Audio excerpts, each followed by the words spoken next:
Hey guys, how are you? My name is VaulSC, and today is the day where we finally talk about O12, the brand new faction for infiNity, the game.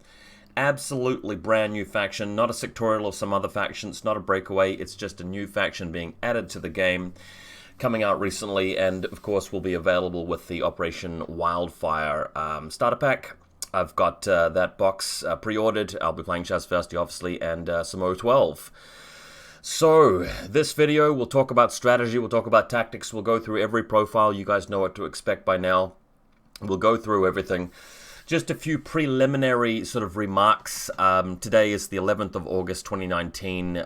This video will get old fairly quickly, I suppose. If you're watching it, 1 or 2 years down from now, there will obviously be new profiles added and probably a new sectorial at some stage, and it will, develop, and maybe N4 will come out and the game will change. But for now, we're going to receive the new faction. We're going to talk about our impressions and go through the profiles because, why not? Let's have a look at it.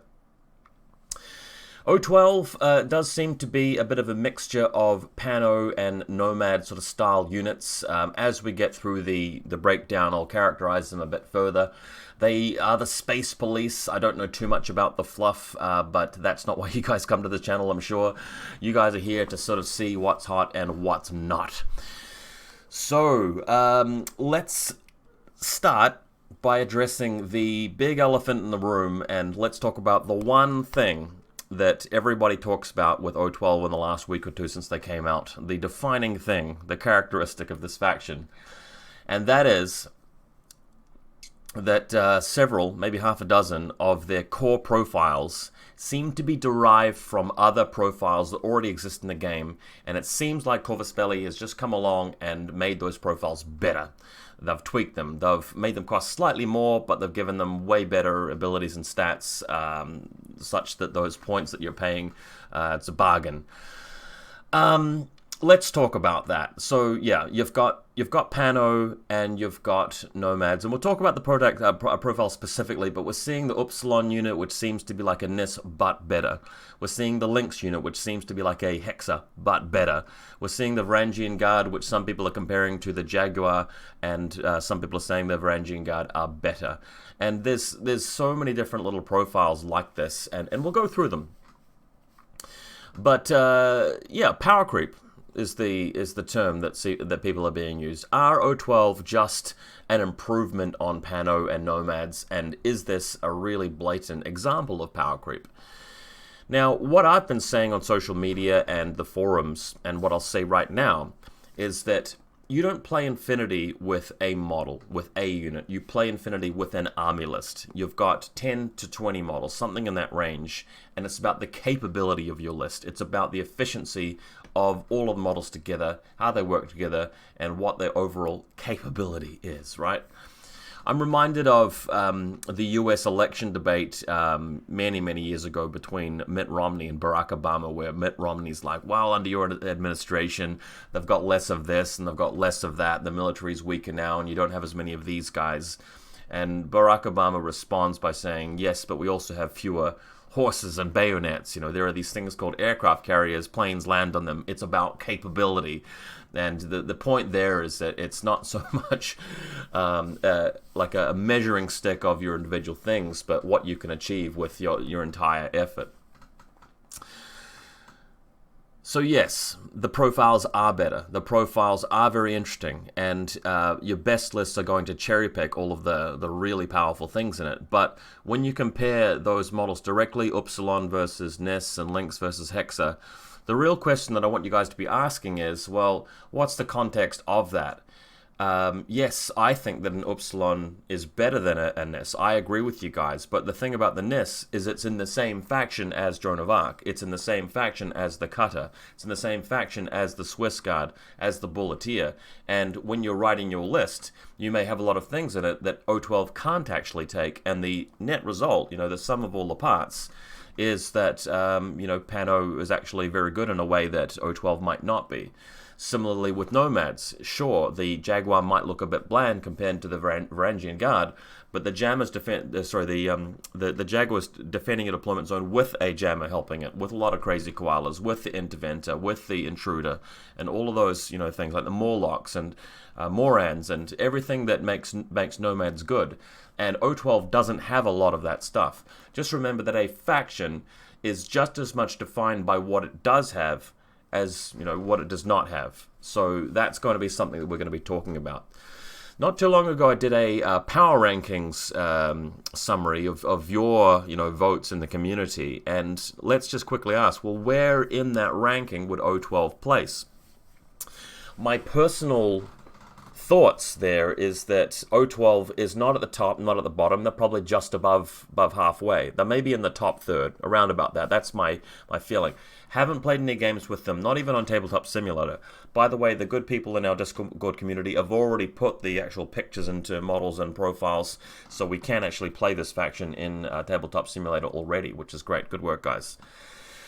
So, O12, if I'm going to a tournament, I'm trying to win, and I want to beat people up in ITS, I'm going to be reaching for Shazvasti, for Dashat Company, for OSS. I'm not necessarily going to be reaching for these guys, although I may play them anyway. They are kind of cool. Like I like the models.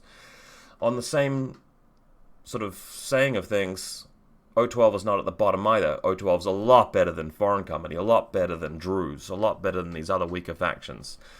So bear that in mind, and I think that's what you want, isn't it? You want Corvus Belli to create a faction which is very playable but not overpowering, like not too oppressive, and I think they've done a reasonable job. It's just that they've been very safe about it. They've been very conservative. They haven't put anything in there that's radical. That's the thing about this faction. They're not really weird and wonderful. They don't have anything exotic in there that factions like Tohar and Combined Army do. So fair enough. Again, before we go into the actual profiles, let's talk about something else that defines the faction. Riot Stoppers. They're a new kind of direct template weapon that only O12 seem to have so far. Maybe other factions will get them one day. O12 seem to subscribe to this Concilium Convention thing that you read about sometimes in the fluff and lorebook and rulebooks, saying that these weapons are banned by the Concilium Convention, and they've had to put in this campaign-style rule called Peacekeeper, where your O12 troopers can use the banned weapons. But in addition to that, they have Riot Stoppers. So a heavy Riot Stopper is the big, big fat teardrop template. The light Riot Stopper is obviously the smaller one. And Riot Stoppers don't kill you. They just have adhesive ammunition. So you are going to be sitting there glued down in immobilization state level 2, I believe it is. And you're not going to be able to move or shoot, and you're practically dead. But there are some important differences. You're still generating an order if they've hit you with the Riot Stopper. So that's quite important. Also, if I'm not mistaken, if your model's glued to the ground, it's still be alive for the purposes of scoring points in zones. I might be wrong about that. We'll have to double check. But if true, hitting somebody with a Riot Stopper might not be enough to prevent them from getting certain mission objectives. Bear that in mind. So there are a lot of situations where you'd rather just kill them. You'd rather just have a chain rifle or a chain Colt. Having said that, if you get hit by adhesive ammunition, as far as I remember, it's a physical check at -6, which can mean that you're much more likely to be incapacitated by that than you are with, say, a damage 13 chain rifle, for example. That's pretty big. Also, if you have multiple wounds, or if you have dogged or total immunity, or whatever it may be, you are just going straight from active to inactive with this type of ammunition. So it is more valuable and adds more impact for more valuable models, right? So if you hit a tag with it, or a 2-wound model, or anything like that, and you glue it down, that's much more useful than hitting it with a chain rifle. So they have their strengths and weaknesses. I find that particularly fascinating. And if you're an O12 player, what you're going to be thinking about quite often is situations where you've glued things down, and do you want to spend extra orders shooting them while they're immobilized? So that's something to think about in terms of the strategy and how you're going to be playing them. Alright, so I think I've covered everything there that I wanted to say to start out with. We're going to be expanding on those points that I've just made as we go through the profiles. But let's do it. Let's have a bit of fun. This is O12, brand new faction. Looking forward to it. And it's still a relatively small faction. If you compare this to, say, vanilla Nomads or Hakislam or Pan-Oceania, they've got tons of profiles, but this is, you know, new kid on the block. You can sort of suspect that they'll have new models added. And I must also say that some of these units, although they seem very scary in a vacuum, aren't very well backed up by the faction, but as soon as we start getting more stuff in, or there start to be sectorials which make use of some of these seemingly OP units, they're not OP by the way, then we might be going down a different path. Alrighty, let's zoom in a little bit. Let's make it nice and big. Left to right, the Alpha unit. So, this is your premium Lieutenant option. Doesn't cost you any SWCs at all. You either take the Lieutenant Strategos level 2, or if you're going to be taking a combat Lieutenant, like maybe, I think the Gamma can be a Lieutenant. Yeah, if you're going to take that, then you take the Chain of Command, for example. I like the Chain of Command profile in a limited insertion style list where you do want to take a active lieutenant going out there for whatever reason. But most of the time, I'm going to be running the Alpha Lieutenant with Strategos level 2. Strategos level 2 obviously is very good because it's like having a free order. Your Lieutenant order can be put back into the pool. And Strategos level 2 sort of gets to the point where you can outplay them with reserve troopers, right? Biometric Visor level 2 is usually a very, very redundant ability because what it's dealing with there is protecting you from impersonators. This guy's a bit different. I actually feel that Biometric Visor level 2 is kind of useful for him because this is actually a model that can fight in close combat. It's not just going to be your average line trooper lieutenant that's just going to go down like a pile of you-know-what when a impersonator attacks it. So let's say they come in with a Fide or a Specular Killer and try and assassinate this guy in close combat by plonking down the smoke grenade first. That Biometric Visor is going to help get around, you know, the surprise attack element of the impersonation. Let me just double check the exact rule. Okay. So ignores the -6 imposed by surprise attack, and obviously if you're going to discover it, you get around that. So that's pretty cool. So CC21 with Guard level 4, that means that you stand a pretty good chance of actually surviving the close combat or even killing the Speculo or the Fide. So your ability to defend against that is very, very good.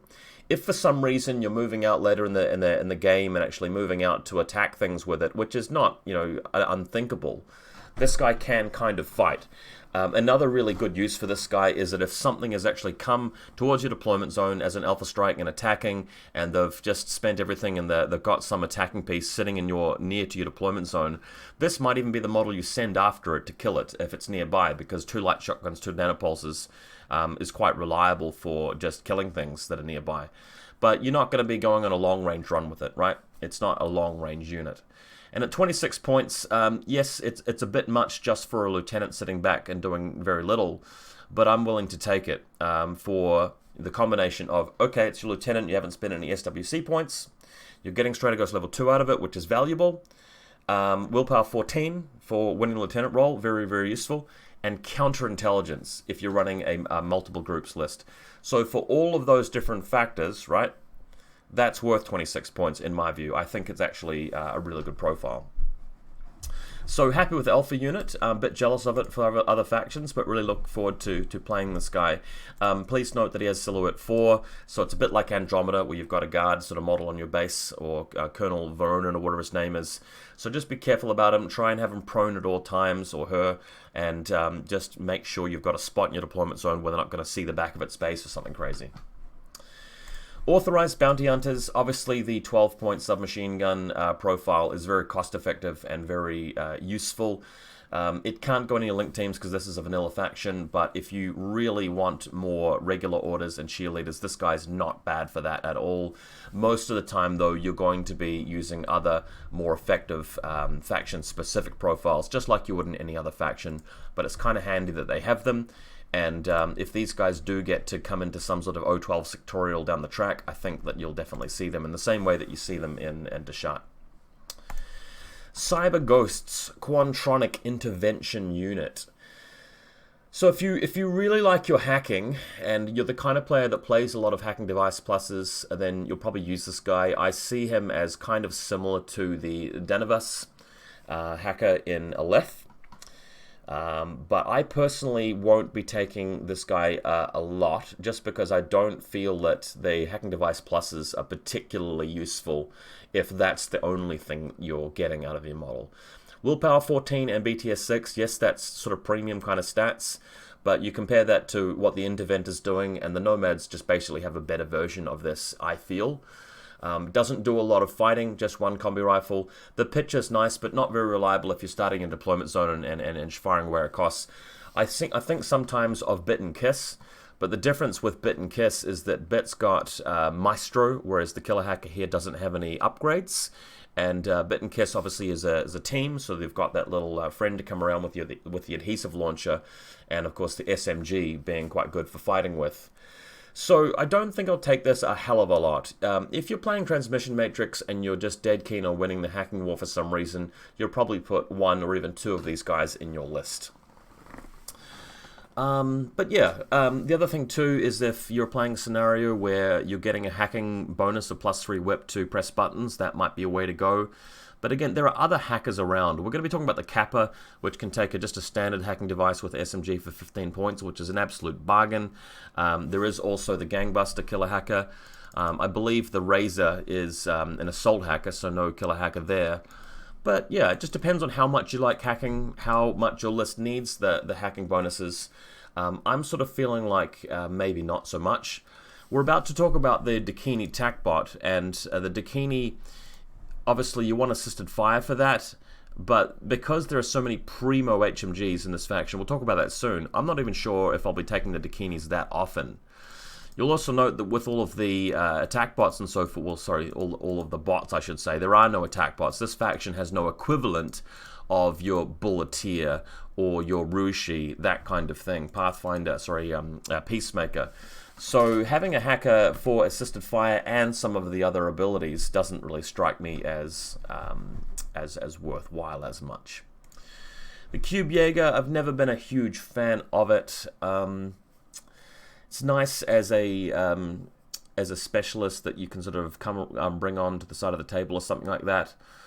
But yeah, for attacking and shooting things, there are other choices in this faction which I feel are a bit more robust and a bit more worthwhile of not so much just the points, but the orders you're going to be spending on them to get that good sustain. These guys don't seem to do anything differently in this faction that they would be doing in other factions. So I probably won't spend too much time on these guys, since really they just seem to be a random addition.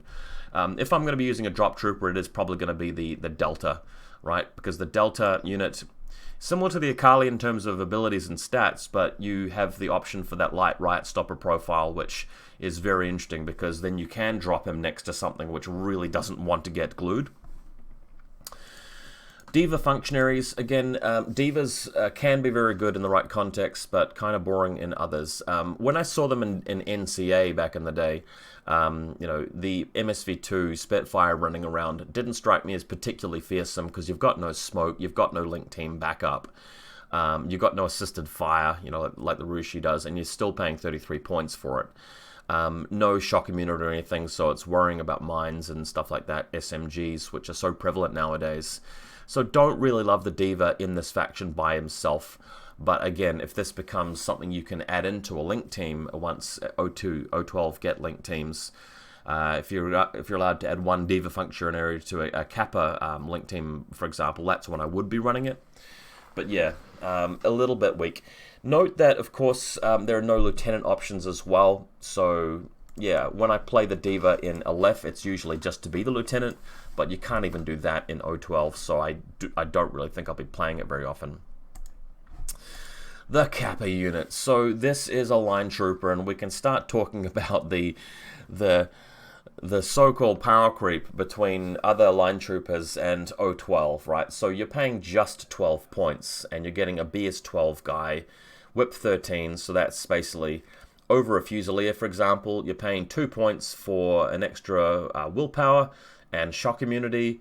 Yeah, I mean, that's fairly priced in my view. The Arsenal HMG multi-sniper missile launcher is not going to really be relevant until the sectorials start coming out. You're not going to be wanting to run just one of these guys holding a big heavy weapon. Most people learn that when they first start playing infiNity. Like, when you're attacking, you may as well funnel your orders into something which has all of the gear and the special abilities. Kappas don't. And when you're AROing, you want something with a lot of mods to stack, or a lot of armor, a lot of extra wounds, that kind of thing. The fact that they have shock immunity is pretty significant, though. If we start playing an O12 sectorial one day, and you've got your HMG and missile launcher there, and they get shot by some Rushi with assisted fire, the shock immunity is really going to come in handy.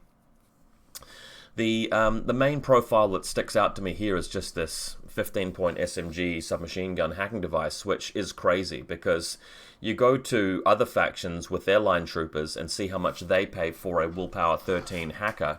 It's usually going to be a lot more than this. I mean, you look at what the Morat hacker is like. You look at what the Fusilier hacker is like.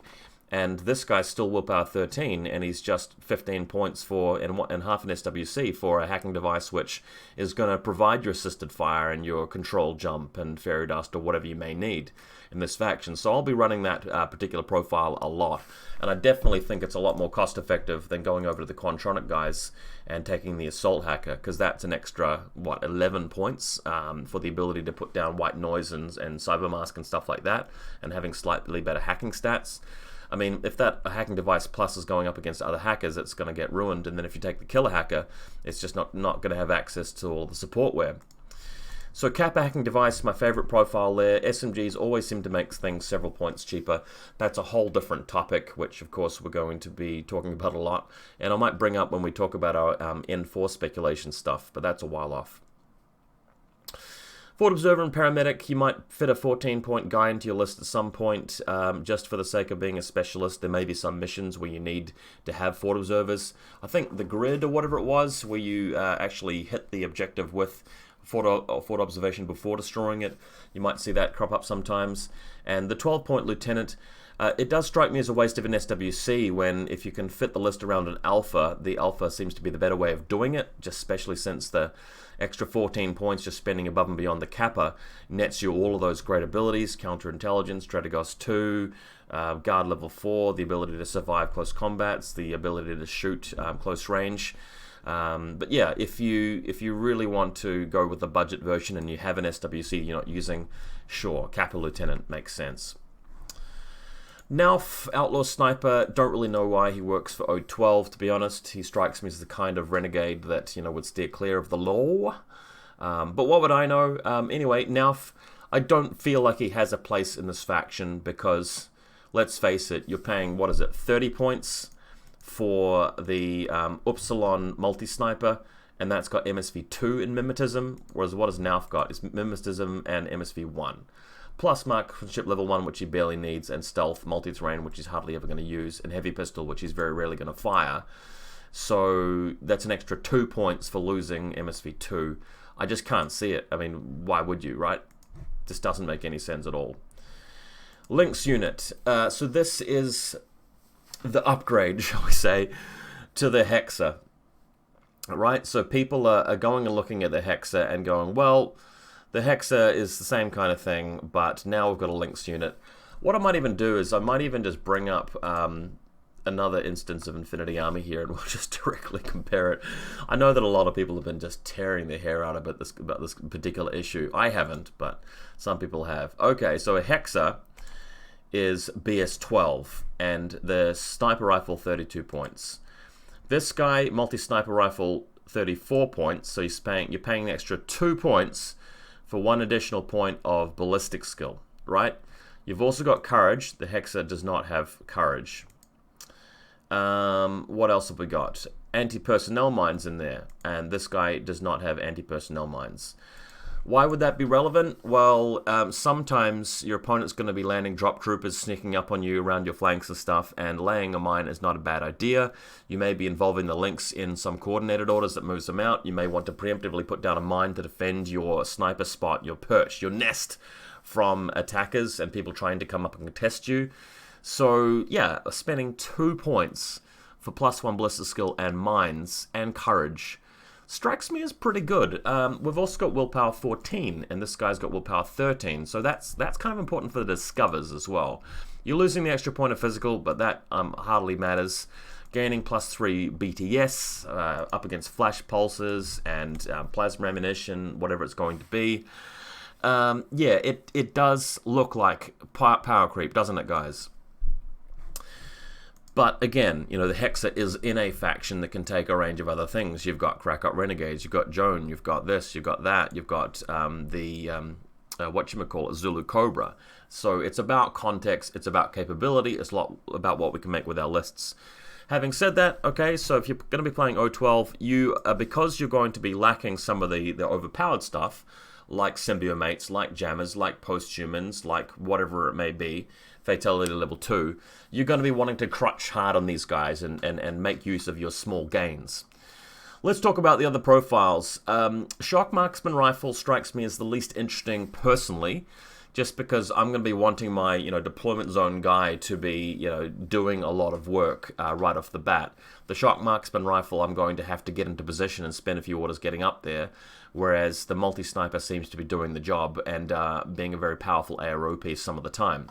The killer hacking device, this is the Hexa version of this profile is one that looked quite useful for NCA, because NCA didn't have a lot of reliable willpower specialists, but I'm not thinking of taking the killer hack device that much, because there's a perfectly good gangbuster killer hacker out there which we could use.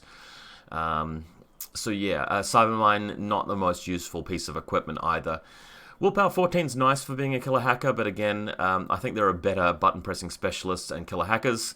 So if I'm going to take a list, it's either going to be a link. If I'm going to take a links, it's either going to be the multi-sniper, or this very interesting and kind of unusual and unique profile. And finally, we've got something interesting here. This specialist operative guy with the plasma carbine. So this one's an interesting one. This is the kind of model that you could run across the battlefield in your first turn and try and get some damage done with it. For 30 points, you might be able to sneak over there and hit them with something that can either deliver a plasma carbine or assault pistol. If you've got the ability to line up that impact template, the plasma carbine can be absolutely devastating. Even though you've got 2 dice, you've got surprise attack and TO camo, so their ability to negate your rolls, and you're hitting on 16s most of the time, is going to be brutal. And then, of course, armor and BTS checks to try to survive it. If there's only one model, you're springing out of marker state and blapping them with the assault pistol, BS-13 hitting on 16s, that can really annihilate one specific target. So that does strike me as the kind of profile that I would run. Interestingly, there are a few models in this faction which seem quite order-hungry, like order-intensive, that sort of need to go off on their own. But what you might do is you might go, okay, I'm going to spend a coordinated order and move my Link Specialist Operative up the field. I'm going to move Hippolyte up the field. I might move my Upsilon into position. Just that kind of thing, right? And then in a later turn, you've already used the coordinated orders getting these guys into better spots, and you can go on a run with them. So for me, the multi-sniper obviously stands out. I'm sure it will to you guys as well. But the plasma carbine profile is really intriguing, and it gives this faction like a little tool that other factions don't seem to have an equivalent of. There are other plasma carbines out there, obviously in Combined Army, but nothing really that has the same kind of 30-point slot, TO camo, specialist operative collection to it when it comes to the abilities, the portfolio of abilities. Miranda Ashcroft, pretty boring to be honest. This is not really going to be useful in a faction that has other things for the role that you would play. She's not a cheerleader. She's not a really good button presser compared to the other things you've got. She's not really a good close combat person from the perspective of trying to move over there and fight people. And she's not really a shooter. She's not really an ARO piece. So you're better off leaving her at home. Monstruckers, these guys are quite useful. At 13 points, you're saving a little bit of cost down from the Lambda engineer, right? Willpower 13 is still pretty strong, and if you're not going to be using his irregular order to engineer something, you can at least throw a drop bear each turn that you come around to him, or you can spend that command token to turn it into a regular order. So the points discount I think is really significant, and if I'm running like a Zeta, for example, the tag, or if I'm running a Dakini tac bot, I might be considering the Monstrucker instead of the Lambda Engineer, just because you save 3 points, you don't really care about the irregular order so much, and this guy has actually got some stuff that he can fight with, defend your deployment zone with, and just planting a drop bear can be very, very useful. So, love the Monstrucker, but this is the only profile that I really care about. You know, as soon as you start forking out the extra points for him doing some significant fighting and so forth, well, you've got other profiles within O12 which are going to be doing that sort of role. His job is really just deployment zone defense, the occasional drop bear, and repairing things for the least points possible.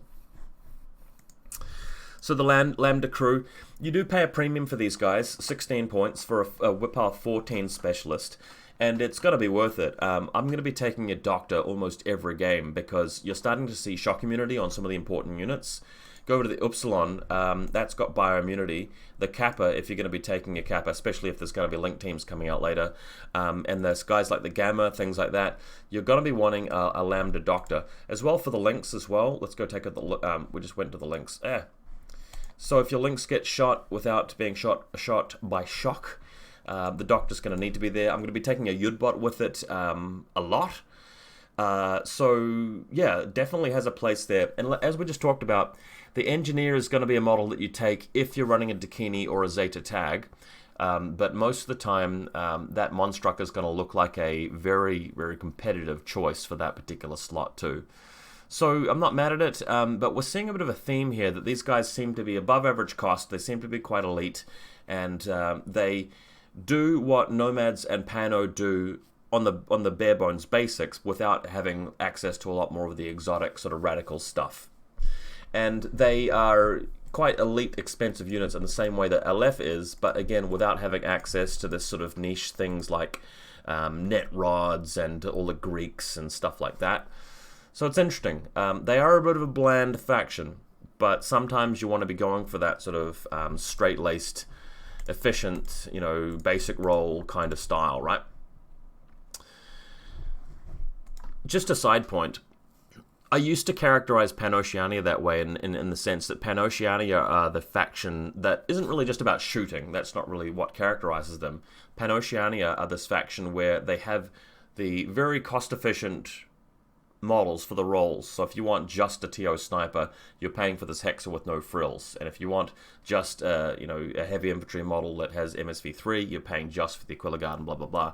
Nowadays they've become a bit more of the Joan of Arc faction, and they've got Helots and Jammers and stuff in there, and they've started to come away from that. Whereas O12 coming out has now sort of replaced them in the sense that now these guys are the faction where you're not paying for all these different bells and whistles, you're just trying to get the best value for the very basic styles of unit possible.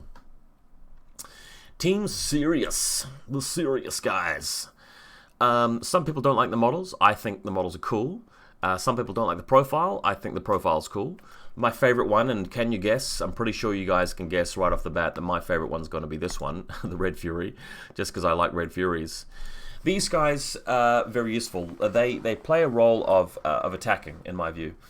You've got a faction here which is pretty efficient on the defense. You've got that Alpha, right? You've got a Gamma for a big ARO. You've got the TO multi-sniper. You've got the MSV2 snipers and HMGs, blah, blah, blah, blah, blah.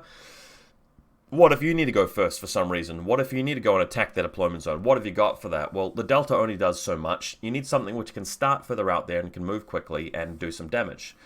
Red Fury plus Serious Spot, very, very useful. The Mimetism in BS12, very good for winning face-to-face rolls. For deployment level 2 is going to mean that you start in the correct range band quicker, and bringing that Serious Spot around can really be quite fearsome, because you may be moving into line of sight with something that you shoot at with the Red Fury, and they would normally hit you back, but they can't afford to lose that unit to a glue gun, so they're going to be dodging. You fire at them with the Red Fury, it all turns out pretty poorly. Let's say they've got like an Avatar or something, right? You come around the corner against that, the Avatar's going to be wanting to dodge. It's not going to be wanting to get hit by a heavy Riot Stopper, because if it gets immobilized, well, that's GG, right? Unless it's got a Dr. Worm nearby, but you may find some way to shoot that. So the Team Serious is going to be my go-to attack piece in a lot of lists, and luckily the model's going to be available in that pre-order that's coming out.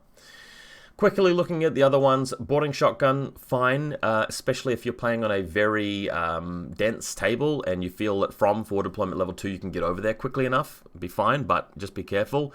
If there are big gaps within the terrain, you may run into AROs that you can't really deal with from the boarding shotgun, even if it's just a flash pulse. The assault hacking device, so people have been talking about it in the forums, but again, there are so many killer hackers these days that it might be a bit risky. I mean, we're talking about very situational things where the tag's trying to avoid the assault hacker and the heavy riot stopper at the same time. I'm just not really seeing it, guys, because once they shut down your Team Serious, they may be able to repossess the tag or unglue it with an engineer, and you may not find it gets enough value out of enough games. The Forward Observer is good if you're planning on pressing a lot of buttons and stuff and doing that kind of thing with this model, but I'm not seeing it. I'm seeing this model as an attacking piece, gutting order pools, killing cheerleaders, that kind of thing. You need something in your list to be able to do that. So for me, the Red Fury is the way to go. It's not a very strong unit if you have to go second, though. So if you're playing in an ITS event where there are a lot of sort of second turn win missions, it might not be worth it. But having said that, you come up against an opponent who realizes they need to go second, so they take second, they leave you with first turn, you've got to get damage done. That's where you roll this thing out, right? And if you happen to be going second yourself, just bring it back a bit, hide it somewhere, and use the heavy riot stopper to help defend. That's all you do. One other comment. So the Serious Bot himself is a repeater. So just be careful about making a run deep into enemy territory and then, surviving, and your opponent just walks over to that repeater and kills your hacker. Just be a bit wary of that. You might be wanting to run a list that actually does bring out the cyber ghosts, even though I said that they weren't very useful. But if you are going to be going full balls to the wall committed on this, you might go for the Serious with the Serious Spot repeater, which heads out there, and you may also have a cyber ghost killer hacker or even assault hacker in the list, maybe several hackers. And what you're doing is you're moving the Serious Bot into range of something that you can hack with your repeater. So if they've got just a regular hacker, you go after it, you've got a firewall there. If they've got a tag, you might be trying to possess it. If they've got other killer hackers, you might just be going into a bit of a cyber war with them. You may have your Lambda doctor next to your hacker, that kind of thing.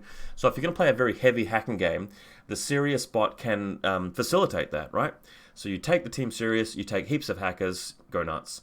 What I will be probably doing is not really going that far. I will probably take like one hacker, I'll take Team Serious, and I'll probably play it in such a way that Team Serious is likely to be traded for something during my turn, and the bot will be, not alive after that particular run, is probably my angle on that.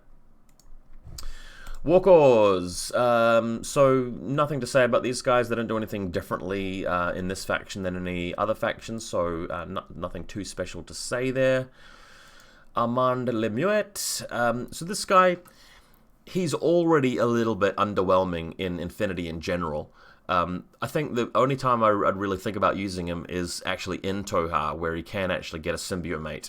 In other factions, he's just a bit lackluster for his points. Like, that's a huge commitment.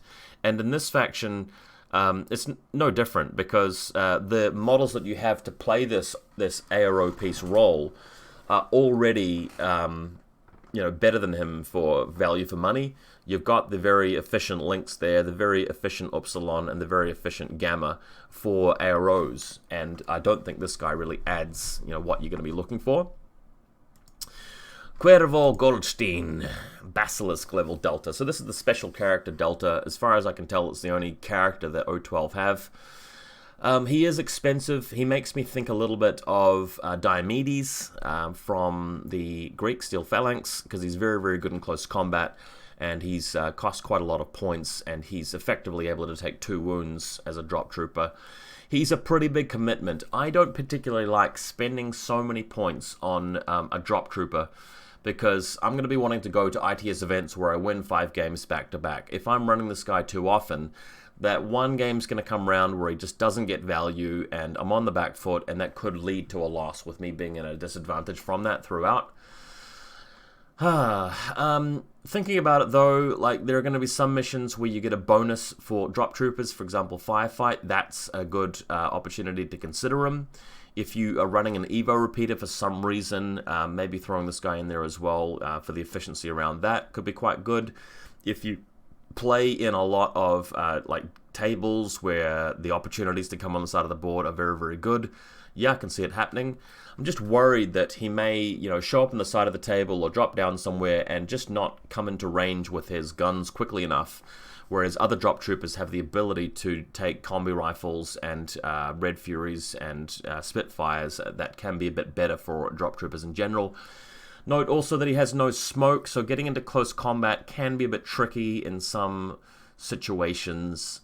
So yes, he's good, he can do a lot of work, and he's going to really shine in some games, and the monofilament close combat weapon can be gold, no pun intended, but you pay a lot of points for that, so you need to know what you're doing before you're going to be landing him. The little brother, though, the Delta unit, I like it. This guy's very similar to the Akali, but the profile that stands out for me is this one, actually. The Killer Hacker, as well as the Fort Observer, because they're specialists, but the light Riot Stopper there on your drop trooper, and this is a very cheap drop trooper, can be quite powerful. You know, you're coming in the back line, and if you get a really good drop, you're killing a few cheerleaders, but that light Riot Stopper is going to mean that they're going to have to be dodging with some of their more important units, because they're not going to be wanting to have their Bulleteer traded for this guy, for example, and just get completely glued down straight away, or their tag, or whatever it may be. So that's going to be pretty rough. I like this guy. I like the fact that he's quite cheap. You can have some very big lists which you can jump into and yeah, have a lot of orders spent on him from one of the order pools. If you're not running that, the Spitfire, just your classic drop trooper with a Spitfire, it's decent. I've run a lot of Spitfire drop troopers in my time. I don't always run drop troopers because, again, like I was talking about, you want to try and get models in your list which have that consistent value, that are always doing well in every single game, and a drop trooper can sometimes be a bit inconsistent, right? But good profile, good stats, very cost efficient overall. I like it. You even got the doctors and stuff there, so there's quite a few different plausible profiles to choose from. The Upsilon unit. So this is our NIS, and it's probably strictly better than the NIS. Let's go over to the NIS and talk about it. Let's compare HMG to HMG. So we take the Upsilon unit, chuck in the HMG there.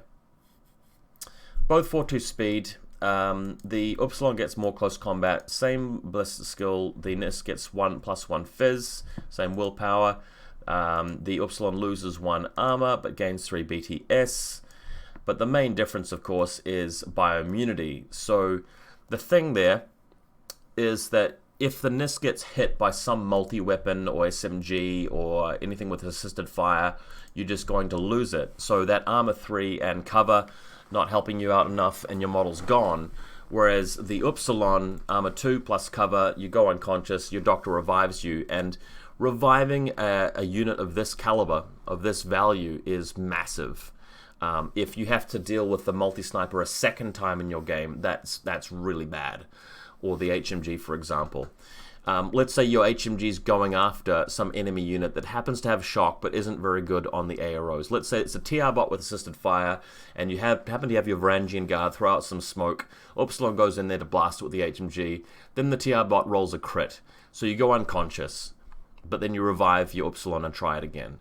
Whereas the NIS, doing that same thing, is just going to be removed from the board. So that's a pretty significant difference.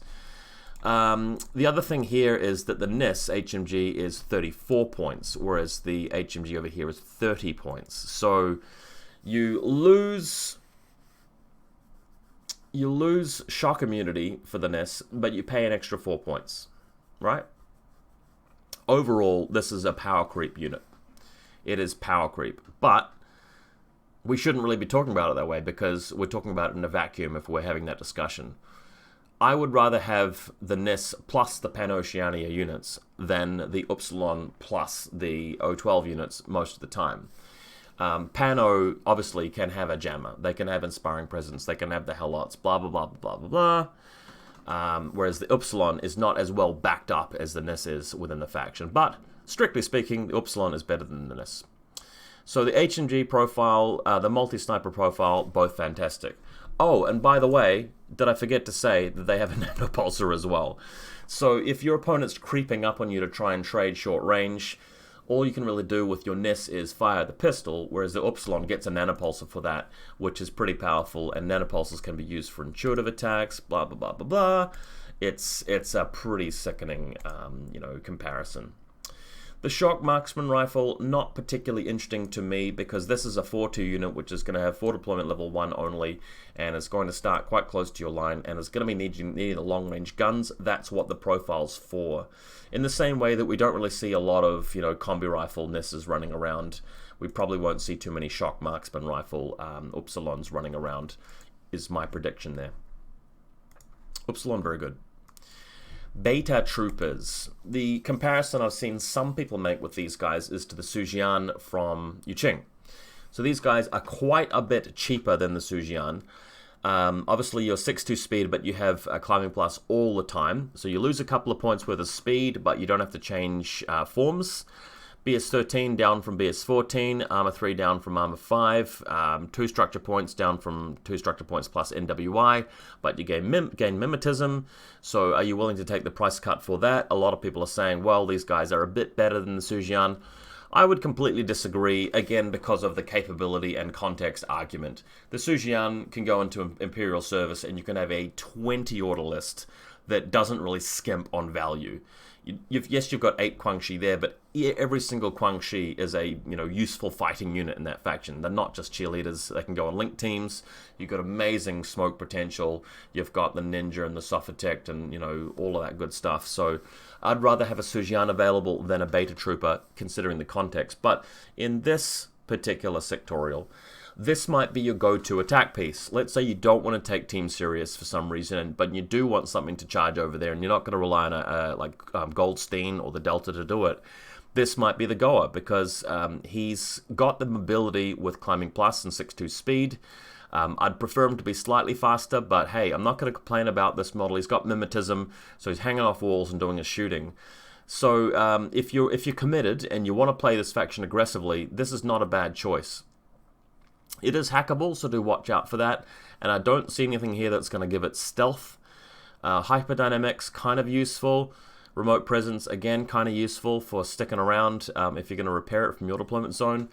And there's plenty of profiles to choose from. I'm thinking Spitfire, 2 nanopulses, and Tinbot A would be my preference. Everything else is a little bit too short-ranged for my liking. If you're going up on top of buildings and you're shooting into enemy deployment zones and stuff, you're going to be wanting that burst 4 and the little bit of extra range that the Spitfire adds. Having said that though, Shock can be very, very good as well. It's up to you. I think that if you're going to be spending that many points, and more importantly, that many orders, the Spitfire profile is the way to go. But, try the other ones as well. There are definitely situations where you're going to be wishing you had one profile or the other. There's no way to really predict that. Over a long number of games, I think the Spitfire is going to shine a little bit more. But, you're welcome to disagree. I don't think I'll be running the submachine guns and the boarding shotgun and the multi-rifle if I play this guy. I don't actually think I will play him that much. I'll probably be sticking with the other options, the Delta and the Team Sirius. But hey, if I'm still playing the faction when the model comes out, give him a whirl. It's cool that I can be a specialist as well. So that's something you're not going to be seeing from the Sujian, for example. So if you like the idea of having this guy move out, press a button or two, hang on top of a building, and then attack other things in the midfield, that can be a really good goer. So yeah, there could be a set of missions where you do need a lot of specialists, you do need to attack, you do need to hide models and keep their points on the table. This guy could really be well worth it. Mind you, the killer hacker, if he's out in the midfield and he stays out in the midfield on top of a building, that may be one way for them to get to him, is just coming into his hacking area and just blapping him with a better hacker and using the active turn for that. Anyway, cool trooper. I like the idea of him, and the render that we saw seemed to be quite funky as well. The Gamma Unit. So this is the star of the Operation Wildfire box by the looks, and it's not often that I say this, that all 4 profiles here are useful. Both the Lieutenant profiles and both the non-Lieutenant profiles seem cool. He has been compared to the Kreezer Borak because of full auto level 1. He may also be comparable to models like the Alpha Seed. I also compare him a little bit with the Overdron, But he's still reasonably unique in his own right. This is a big fat guy that does the roadblock bullet bag kind of style quite well. He's sitting in your deployment zone and he's AROing, and if they're shooting him, it's going to be really hard to strip all 3 wounds with one burst. Even if it's like a cutter shooting at you or something like that, you're likely to take at most 2 wounds, and then you drop prone behind a wall and you get healed up or whatever needs to be happening, and you've staved them off for a few waters. At best, you're actually hitting them with either a Feuerbach or an HMG. The Feuerbach's going to be your really good ARO piece, whereas the HMG is going to be something you're going to be moving out with sometimes. Both profiles, mind you, because of full auto level 1, even with the Feuerbach or the HMG, you're going to be good at sort of standing up from outside of a wall and shooting the easy targets like that walker over there, or maybe that sniper over there, and just wrecking them with full auto level 1 and Blister skill 14. He's not quite as aggressive at sweeping AROs as the Kreezer is, because the Kreezer's got full auto level 2, with -1 Blister skill though, but still. He's a bit more durable than the Kreezer when it comes to AROs, but not quite as much so as, say, the Overdron, where the Overdron's got remote presence and 3 structure points, for example. So there's that difference there, but the Overdron can't quite move out and shoot things as powerfully as this guy can, in my view. The points cost, I don't think, is prohibitive. You've got some really good quality doctors to use. So long as you're willing to build the list around him to some extent, he's decent, And I like the idea of the lieutenants as well, if you're going to be running the chain of command version of the alpha. Otherwise, probably don't use him as a lieutenant. I think a lot of the time I'm just going to be running the plain HMG or plain Feuerbach.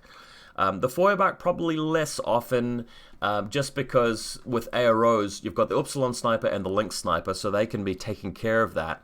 Whereas the HMG is quite solid for really just clearing things. And unlike the Yanhuo, HRMC, this guy's got 4/4 speed. So what might be happening is at some point in the game, you might be going on a long move out and just shooting things. Imagine turn 1, you go on a move out and you've got counterintelligence and you've got Strategos level 2. So this guy is going to have 10 orders available to him, even though the order's been stripped from the pool. And you just go on a long run with him. 4/4 speed, you get into some fire lanes, you're firing with the HMG or Feuerbach, you're blowing a lot of things up, and you're setting up somewhere on the flank where there's a big stretch of open ground between your position and where they're going to be coming in from. Maybe set up suppression fire if the angles are correct, otherwise don't bother. And you can really put a spanner in the works and put a jam in their plans. Or he might be the kind of model that you ARO with for a little bit, and then in the last turn of the game you move out, where there are fewer repercussions and you're just taking up the trash, just clearing out the back line. It's really good that he's not sort of stuck to that 4/2 speed that the Alpha Seed suffers from. Really fun unit, and I like the model, and I'll be giving him a go. Omega Unit. We're starting to see here that this is a faction that has access to some really premium HMG platforms. So you've got the Upsilon HMG with MSV2 and Mimetism and for deployment level 1, which is fantastic. You've just seen the Gamma with full auto level 1, which is a really good HMG, isn't it? Now you've got the Omega Unit, which is an ODD HMG, Blister skill 14 with 2 wounds. So when we finally get to the Dakini tech bot, it's like, oh, you want another HMG with a Mimetism and assisted fire? It's like the spoil for choice. It's a shame we can't sort of remove one of those profiles and get something, exotic, like a jammer or whatever it may be in return, but that's not how it works. So Omega Unit, even though the multi-rifle profiles are the most interesting because you get a Riot Stopper with them as well, the HMG is probably the one that you're going to be using the most, because if you're starting in your deployment zone and your job is just to shoot things, you're going to come into range of stuff pretty quickly, and it's your HMG you're going to be wanting rather than just stomping and plodding across the board and then firing with your multi-rifle. The Riot Stopper play, I mean, that's more for Team Serious, isn't it? Who start a fair way out and they're a bit more skirmishy, to put it that way, and they're going to get into position to use the Riot Stopper. Same with the Delta, whereas this guy is going to have to be involved in a lot of coordinated orders moving out there and getting into position. Having said that, We talked earlier about the links with, say, the Plasma, Carbine, and Hippolyte, which we'll talk about later. And if the Omega unit is, say, there's a multi-rifle heavy Riot Stopper, and you've got the Plasma Carbine links, and maybe you've got Hippolyte, you may be involving all of these guys in coordinated orders, which get them into position as something else is doing something. And later in the game, they may be in much better spots to move a short way further forward and get some kills. Having said that, I'm still going to be taking the HMG if I run this guy. But a lot of the time I just won't even run him because I'll feel like I already have a suitable HMG in the form of this Upsilon or the Gamma or even the Zeta unit or whatever I may be running. Maybe even the Dakini if I want to take the budget version. So it's a bit of a shame that this guy is so powerful, but yet he seems to overlap with what the faction's trying to do a fair bit. One more point as well, the lieutenant option, in the same way that the Gamma can be a lieutenant, the Omega can be an attacking lieutenant, and then if you're doing that, you're probably going to be wanting the Alpha Chain of Command, but again, you're losing Strategos too if you take that, so a bit questionable. The Zeta, well, if your HMGs weren't enough, you know, if your Upsilon and your Gamma and your Omega and your Dakini TAC bot weren't throwing, you know, hard enough dice for shooting things, then maybe the Zeta unit is for you. This model is most closely derived from the Salamandra unit from Nomads. The main difference being that he has climbing plus. I don't know if I've gone on the record saying this, but I have always thought that the Salamandra is one of the weaker tags in the game in terms of value for money. I haven't particularly liked him. Let's just check stats real quick. So CC17, this guy's got +1 Fizz, but he's got he's got extra BTS over this side. So stats wise, the Salamander is slightly better, but this guy's got climbing plus and a heavy Riot Stopper rather than a heavy Flamethrower. So there are some differences there. The reason why I never really liked the Salamandra is that for all of those points, you're getting a good attacking model, but it's never been a good strategy to just go over there turn one with your tag and try and shoot things. Because you may run into an assault hacking device in hidden deployment or even in Marcus State popping out. You may get hit by an EM grenade later. You may get hit by this or that adhesive or you know, something engaging you, or you may just get sort of out of position and you're spending maybe 3 orders moving out and then a few orders moving back and you've only got a few orders in between to get kills. It's kind of inefficient, so you don't want to be doing that. But you also don't really want to be AROing with them as much as you would with other tags because the HRMC doesn't have like this explosive, you know, thing that the multi HMG does. So you don't want to be in a position where a model just moves past your sight lines, takes a wound, keeps on moving, and gets into position to where it wants to be. You want to be really threatening things, which is why the Avatar and the Marut and the Cutter and guys like that are really punishing aero pieces, which the Salamandra can't really quite do as well. The Zeta is an interesting point of difference, though, because you're putting Climbing Plus on the platform here, which also is running the HRMC. And on some tables, but not others, this guy can actually be really scary in the same way that the Sphinx can be quite scary, in that you find a big tall tower that's sort of in the dead zone, like between their deployment zone and the halfway line of the table, and you go to it really quick, you drive up it, and then you get into position to see tons of enemy models in their deployment zone, and you just wreck them. So that can be a game-winning move. Problem is, though, that some tables are going to be like the interior of a spaceship and there's going to be no verticality at all and you can't even use Climbing Plus, and this guy is just going to be getting into tight spots where the heavy Riot Stopper is not going to be doing enough, and the HRMC is going to be at the wrong range band, and he's going to be vulnerable to EM grenades and hacking and emirats and what have you, and jammers, right? He doesn't even have the BTS-9 that the Salamander does for avoiding jammers, by the way. So, pretty careful, pretty precarious. Again, you might want to consider him if you're playing a lot of tables in your local meta where there is a lot of that stuff, there is a lot of opportunities to get value out of Climbing Plus. But you do need to get value out of Climbing Plus, otherwise this is a tag that's not always going to fulfill its full potential for that whopping 93-point price tag. Don't forget the little remote only has willpower 10, but you can pop him out to be a specialist these days. It's kind of nice. But yeah, you better know what you're doing. I may buy this guy if they come up with a really awesome model for him. The Salamandra does have an amazing model, and if I was a Nomads player, I probably would pick him up at some point just to paint him, but I wouldn't play him all that much in tournaments.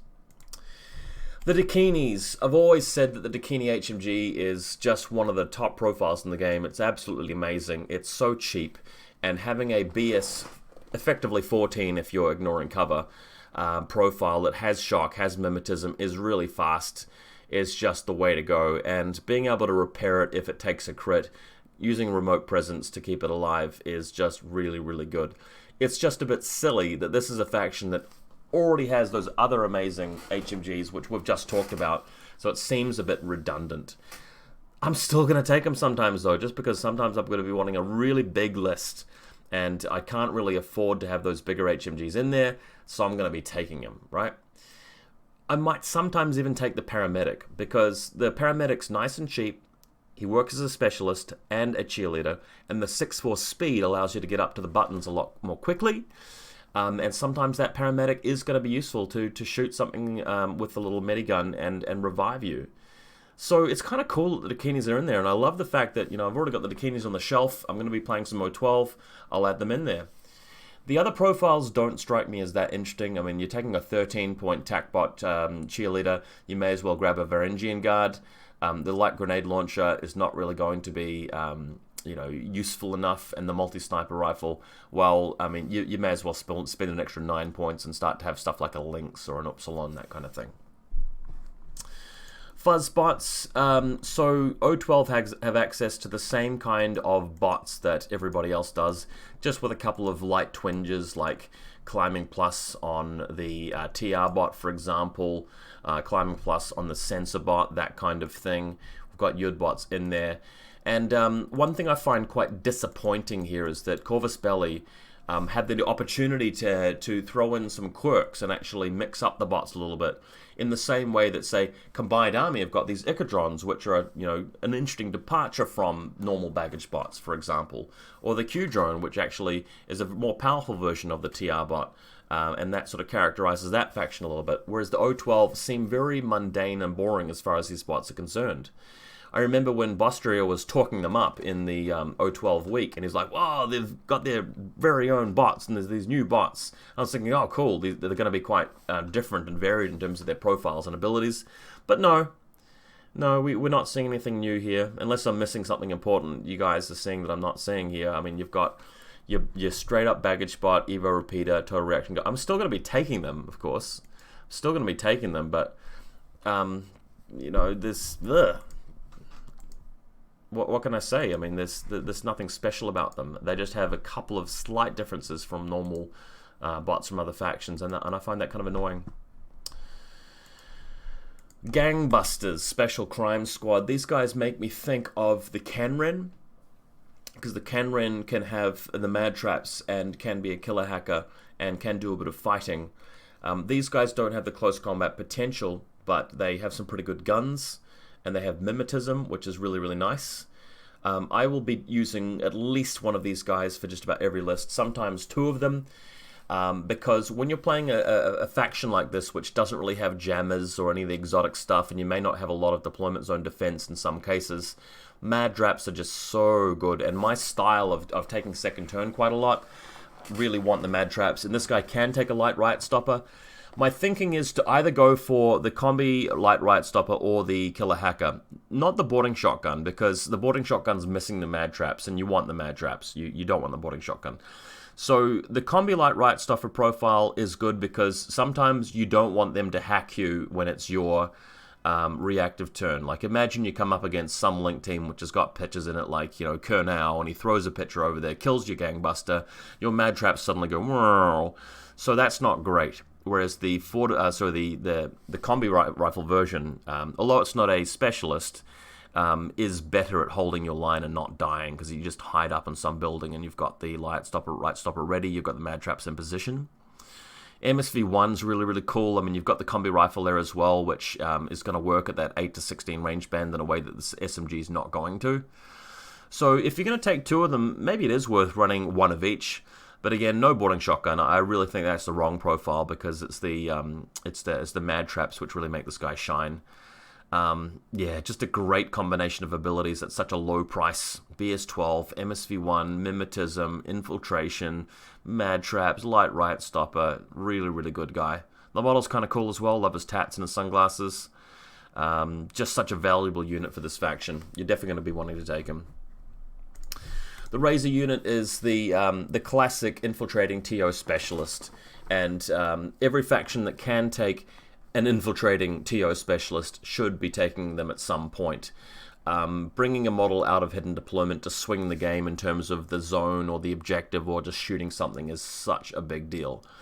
One thing that seems to be missing though is the killer hacker profile, and also if you want to take a combi rifle, you're restricted to just the assault hacking device, which might not be worth it because so many killer hackers are out there, or the basic combi rifle, which is actually not a specialist.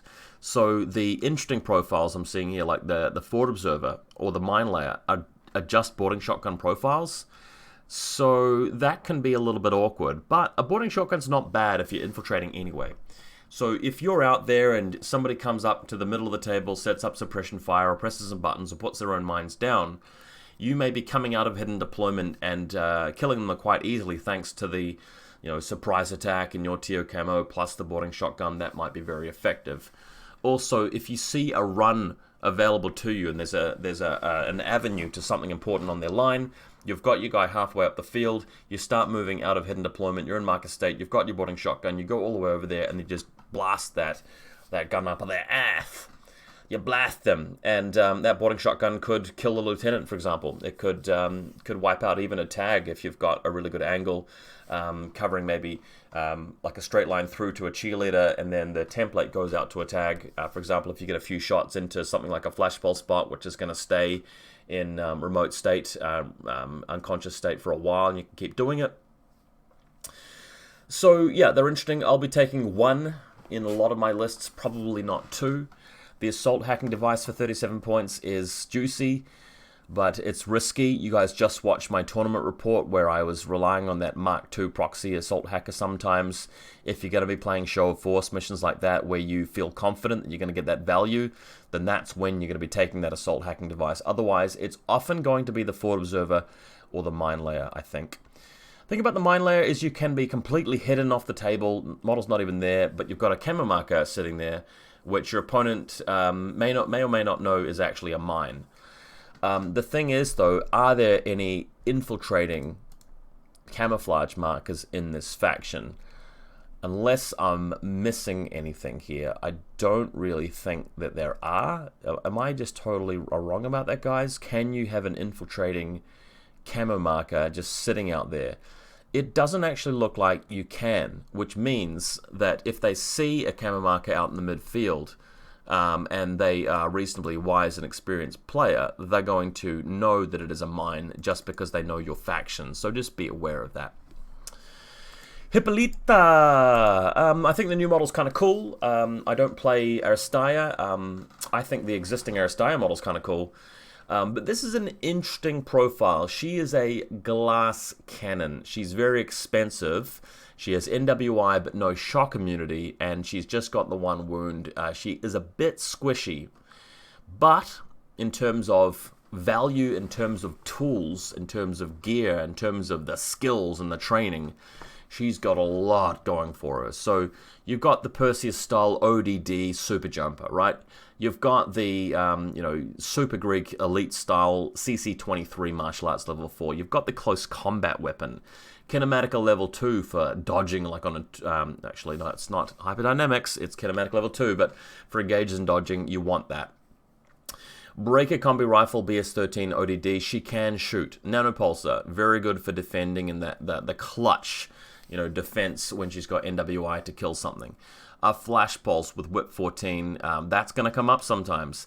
Eclipse grenades, very good, very useful. This is a model that can win a mission like looting and sabotaging, even if they have a jammer, because you might get that eclipse grenade down, you use stealth to move in, then you make one attack on the objective. Presumably you're able to use martial arts level 4 for 2 attacks, and that's 2 dice. You might be getting some crits in there, but either way, the objective is going to be taking 6 armor saves against damage 14, and you can get some hurt onto it. She has regular impetuous, which is the best kind of impetuous because it's a free move that you don't have to take, but a lot of time it's going to be a free move. You may involve her in some of your coordinated orders to get her into a better position, and at 38 points, she's going to need to get her value, but because she's got such good abilities, getting a kill with her is not that hard with the combination of stealth, eclipse grenades, and that amazing close combat potential. So tags really need to worry about her. Expensive models like your Chironted, Joan of Arc, that kind of thing, really need to worry about her. She is not particularly vulnerable to little things coming around and just killing her with chain rifles or whatever it may be because of her dodge engage potential. Her weaknesses are stuff like mines and just your plain old SMGs sometimes, that kind of thing. Just stuff with Berserk and any shock, that's going to be really problematic. So she can be a real throwaway 38 points sometimes. The other problem with her is that there are going to be some games where you just don't get the value you need. And remember, to get value, you need to get a good return on not just your points investment, but your orders investment as well. So if you're going to spend that 6 orders moving around there, it's 6 orders being used and 38 points being used. So if you just kill one 45-point model that they didn't really need, that's not great, is it? Because you've used the 38-point model to do that, and you've just spent half a turn doing that, so you can't really achieve too much else. So be careful with her. I will be trying to run her in limited insertion lists primarily. Might make some other lists which are a bit bigger that she can be in as well. The model's really cool. I want her to be good, but you've got to play her well. This is not really a very forgiving model for players that are new to infiNity and are less experienced. She's quite fragile, and if you're making mistakes with her positioning and your aero choices and your timing with her, things can end in tears. So be careful, but she has potential. The Varangian Guard. A lot of talk has been made about these guys. They are a superb skirmisher. They're a superb warband. The 12-point SMG profile is the one that we look at first, and to me, these guys just take the whole pool of warband abilities and just select some, and that's what infiNity is usually about.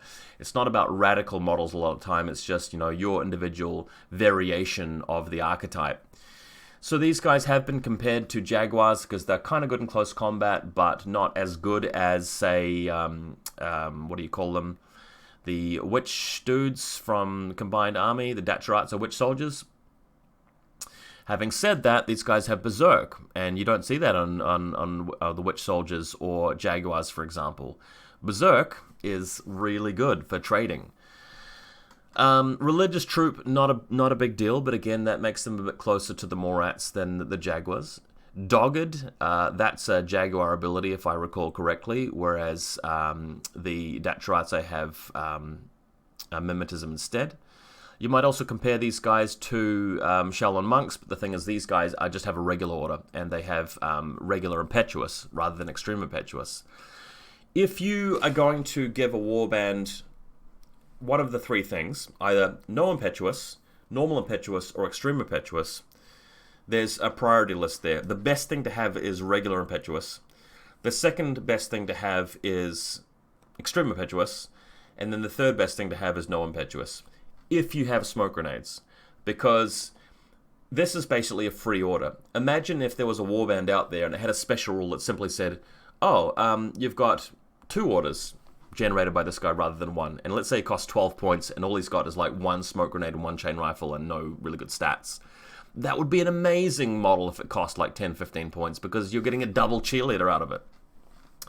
What if there was a model that had a regular order, but also had an irregular order that only it could spend? Well, we've got that ability in the game. It's called Tactical Awareness. Sometimes just having Impetuous on a smoke-throwing trooper can be almost as good as Tactical Awareness, because you're almost always going to be wanting to move him out and throwing a smoke grenade with him anyway, if he's comboing with your Upsilon unit, for example.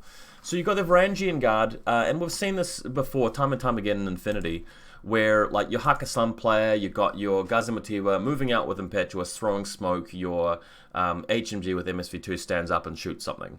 Or your Datratsu Witch Soldier moves out and throws the smoke for free, and your Chironted stands up and shoots something, or your, the Mark Rep Tracker stands up and shoots something. And these guys have physical 14, which is a premium physical stat. It puts them online with Datratsu Witch Soldiers and the Ariadne guys that have Impetuous as well, like the Galwegians. So it's just such a good profile. And again, it fits with the faction's theme of having the cream of the crop in terms of the individual inside of the vacuum profiles for those particular roles, but without having the exotic extra, stuff like posthumans and symbiomates and jammers and all of that, fatality level 2 stuff, which kind of supercharges and turbo boosts some of the other factions beyond that. I can imagine taking one of these guys at a limited insertion list and between 2 and 4 of them in other lists, because they're doing just all of the jobs you want them to do. You're providing smoke, you're defending your deployment zone, you're trading with more expensive models, you're helping to defend against drop troopers and impersonators and little things like that. The SMG chain rifle smoke grenades, it's really all you need. The thing is, though, even though you're ballistic skill 10, SMG, it's fine. You might even want to spend that extra point upgrading to the double chain colt instead of chain rifle, because if they're going to be dodging, which is what they're wanting to do against 2 chain colts, otherwise they'd hit two armor saves, you're always just going to be shooting with that SMG, and you're going to get crits sometimes, you're going to get hits, you're going to get closer and closer to close combat. If they do dodge, you might just throw a smoke grenade there and then move into close combat within the next turn, and berserk them, right? So that's huge. The religious troop thing might even come up some of the time when you're defending a corner, right, of a deployment zone, and something drops in, fires a combi rifle at them, and wants them to pull back so that they can move past and not get hit by a chain rifle. Being religious there might be useful for just holding the line a bit longer. So Varangian Guard's really, really good. Armor 2, that's above par. It's going to get annoying sometimes when you roll like a 12 against somebody who's trying to gun you down with a multi-rifle and you pass your save. The physical, you're going to be really good with your Berserk. Physical 14 AP Berserk, that's going to be hard to save against when they are throwing those. And they're going to be critting a lot of the time as well. Ballistical 10's below par, but most of these warbands just have Ballistical 11 anyway. So, what more can you ask for, really? It's not a huge deficit. So that's pretty huge. I'm interested to see what the models look like. I'll be using Shaolin monks or Dachiratsu witch soldiers to proxy them for a little while. But if it were not for this profile, this whole faction would be a bit lower, because you're going to be they're the only smoke thrower, really. You got Hippolyte, but she throws clips grenades, whereas the Varangian Guards, that impetuous smoke, so important. And you don't even have to do it if you don't want to, if you're just going to get sniped by an MSV2 sniper like a Kamau, because impetuous is optional. So wow, interesting faction. In some ways they're a little bit boring, in other ways they're quite interesting, but I'm going to be playing them. I know that you guys want O12 content, so I'm going to be giving them a go and painting them up when they come through. The last thing I'm going to turn our attention to in this video here is a couple of example lists that I've written up that you guys might be interested in. So let's have a look. I just have to get this up and running. I'll start with this one here. So this is my take on the old limit insertion list. I've got a Feuerbach Gamma. So that guy is going to be on arrow duty right from the start, even in positions where you can see your deployment zone. And if you're really intent on shooting him with your smoke plus HMG, he's going to take a couple of hits, go prone behind a wall, and I'm going to revive him with the Doctor. If you're playing like an Avatar or something like that, or a Cutter, maybe I won't leave him out there. But for most enemy lists, he's going to be a really annoying roadblock. And later in the game, he's going to be able to move up with his Feuerbach and actually shoot things. Or if you've set up some people on aero duty, like just Warcores and random Daylami Panzerfausts, this guy's Burst 3 BS-14 Feuerbach is going to rip that sort of stuff up. Hippolyte, because there are a lot of other things providing a lot of other roles in this particular list, and it's a limited insertion list, and I feel like she's going to be able to come along for the ride on the coordinated orders, and she's going to be able to kill things in close combat when the rest of the list can't really gun that particular thing down. And if they are using smoke to defend, if they've got a lot of ODD, camouflage, that kind of thing, Hippolyte might be the tool for the job. I actually forgot to make a point earlier about grenades in terms of Eclipse and smoke grenades with the Varangian Guard and the Alpha. One really interesting thing about the Alpha unit is that it's so good in close combat that if you've got one Varangian Guard standing next to it and they drop down with a drop trooper, or if they're coming in with a impersonator, you can actually throw a smoke grenade onto your Alpha unit to stop it from being shot at, and then if they're coming to attack it in close combat, your CC-21 Guard Level 4 biometric visor might be enough to keep your lieutenant alive. So there may be some times where Hippolyte or the Varangian is just going to stand next to the Alpha and throw the grenade there. You can imagine a drop trooper like Kodali coming in, planning on just killing him with the 2 assault pistols. Hippolyte throws an Eclipse grenade as she drops in. Everybody's fine. So bear that in mind. Upsilons, I've actually got 2 of them. I've got the multi-sniper and the HMG, but of course I'm taking the Lambda Doctor with the Udbot. And the great thing here is that the strategy of this list is to spread out all these elite units across the deployment zone and go, right, it's my turn now. Is the Upsilon in position to make a run, or is the Gamma in position to make a run, or is Hippolyte in a position to make a run, or is the Lynx Special Operative with Plasma Carbine in a position?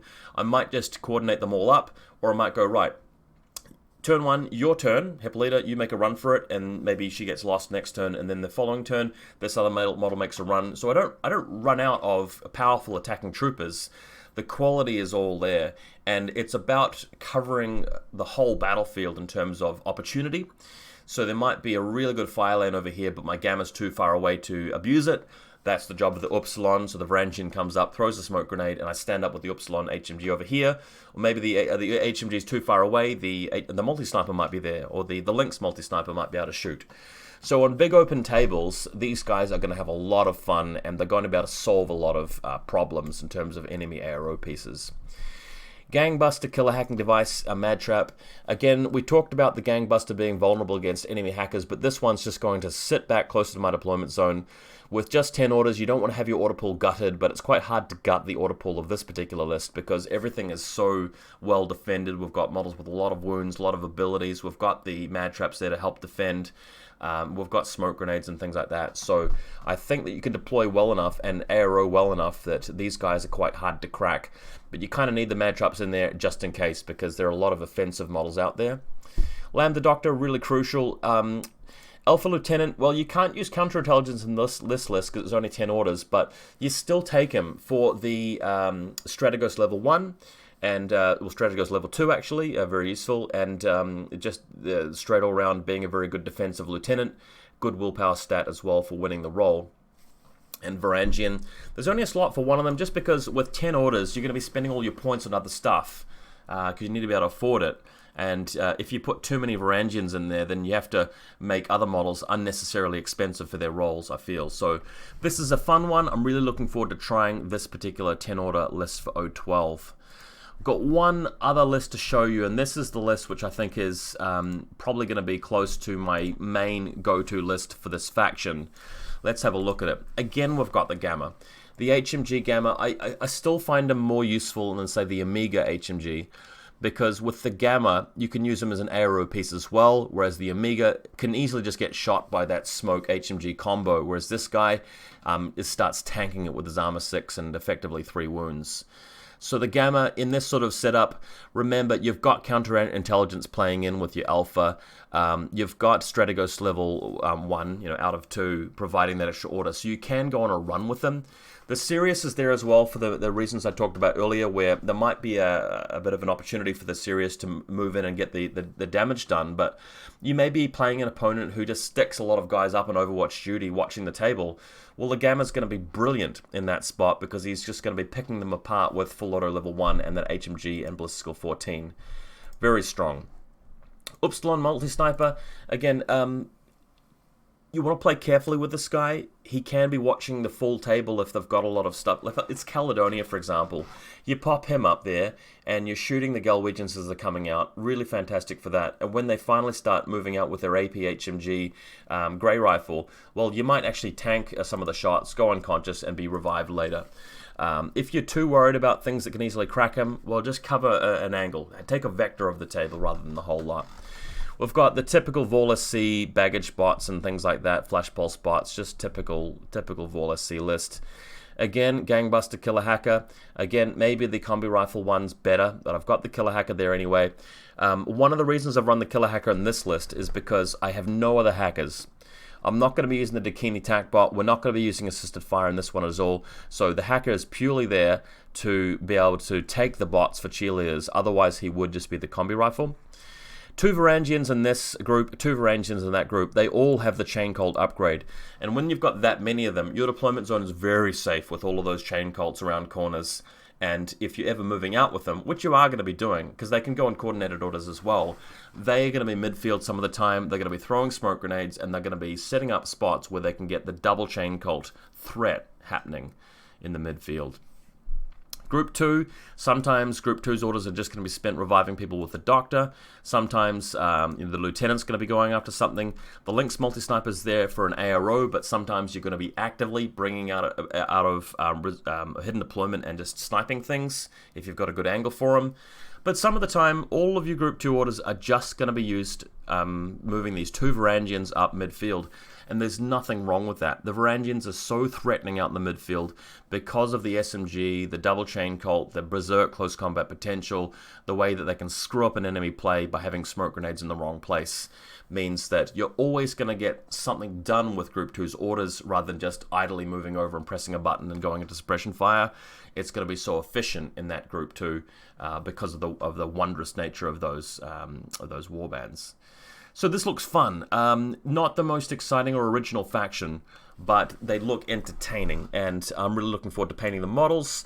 We've already got the sketches up and running in Tabletop Simulator, so I might actually get to Tabletop Simulator for O12 before I do with the actual miniatures.